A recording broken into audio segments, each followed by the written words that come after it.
அதை நான் முதல்லேருந்து நம்ம சொல்லிட்டு இருக்கிறது, நீட்டு வந்து ஒரு அவசியம் தாங்க. ஒரு காவல்துறையில் சேரணும்னா கூட அதுக்கு வந்து தகுதி இருக்கிறா இல்லையான்னு வந்து கண்டுபிடிப்பதற்காக வந்து பயிற்சி போகிறாங்க.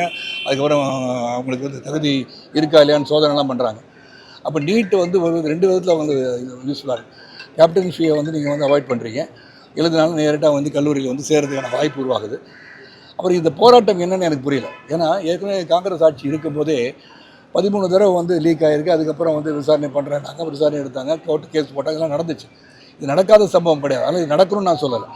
ஆனால் மேலே வந்து லீக் ஆன பிறகு அது உடனே 13 பேர் கைது பண்ணியிருக்காங்க. ஜூனில் வந்து எக்ஸாம் நடந்திருக்கு. அதாவது 2013 ஆரம்பித்த நீட்டு வந்து ஆரம்பத்து கட்டத்தில் வந்து 6,87,000 ஏதோ வந்து பேர் எழுதுனது இன்றைக்கி வந்து 22 லட்சம், ஆல்மோஸ்ட் 23 லட்சம் பேர் எழுதுகிறாங்க. ஆனால் இருப்பது சீட்டு இருக்கிறதே 1.5 லட்சம் தான். அப்படி இருக்கும்போது பெரிய கடுமையான போட்டி, ஒரு பரீட்சை எழுதுகிறாங்க. அந்த பரீட்சை இருக்கக்கூடாதுன்னு சொல்கிறது எந்த வித நியாயம் இல்லைன்னு என்னுடைய கருத்து.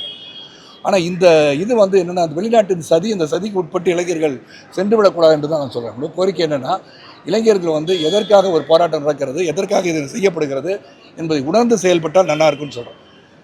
ஏன்னா இன்றைக்கி வந்து இந்தியா வந்து மிக வேகமாக பொருளாதார அடிப்படையில் உயர்ந்து கொண்டு இருக்கும்போது, அந்த பொருளாதார அடிப்படை உயர்கின்ற நாடு இருக்கும்போது அது எல்லாரும் வந்து சீர்குலைக்க வேண்டும் என்ற எண்ணம் இருக்கிறதோ என்ற ஐயப்பாடு தான் வருது மேடம். ஏன்னா அதிகமான இளைஞர்கள் உள்ள நாடு இந்தியா என்று கருத்து கணிப்புகள் சொல்லும்போது, அந்த இளைஞர்களை சிறப்பாக வழிநடக்கின்ற பொறுப்பு நம் அனைவருக்கும் உண்டு. ஆக இந்தியா வந்து சிறப்பாக ஒரு வல்லரசாக உருவாகி கொண்டிருப்பது, பொருளாதார ரீதி உயர்ந்து கொண்டிருப்பது, உலக அளவிலே பார்க்கக்கூடிய அளவிலே பாரத பிரதமர் மோடிஜி அவர்கள் இந்த நாட்டை வழிநடத்தி கொண்டிருக்கும் போது இது போன்ற செயல்கள் இந்த நாட்டை சீர்குலைப்பதற்கான செய்யப்படுகின்ற சதி என்று தான் நான் நினைக்கிறேன். யார் வாய் திறக்கலைங்க?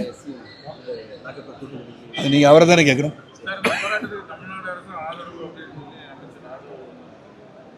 நான் வந்து அதிகமாக கவனம் செலுத்துறேங்க. என்னை பொறுத்த வரைக்கும் இதுதான் என்னுடைய கருத்து. அவங்க என்ன சொன்னாங்க, இவங்க என்ன சொன்னாங்க, நான் சொல்கிறது கருத்து சொல்ல வரல. என்னை பொறுத்த வரைக்கும் தான் என்னுடைய கருத்து. ஏன்னா பொருளாதார அடிப்படையில் உயர்ந்து கொண்ட இந்தியாவை சீர்குலைக்கின்ற சதியில் நாம் சிக்கிக்கொள்ளக்கூடாதுன்னு சொல்கிறேன்.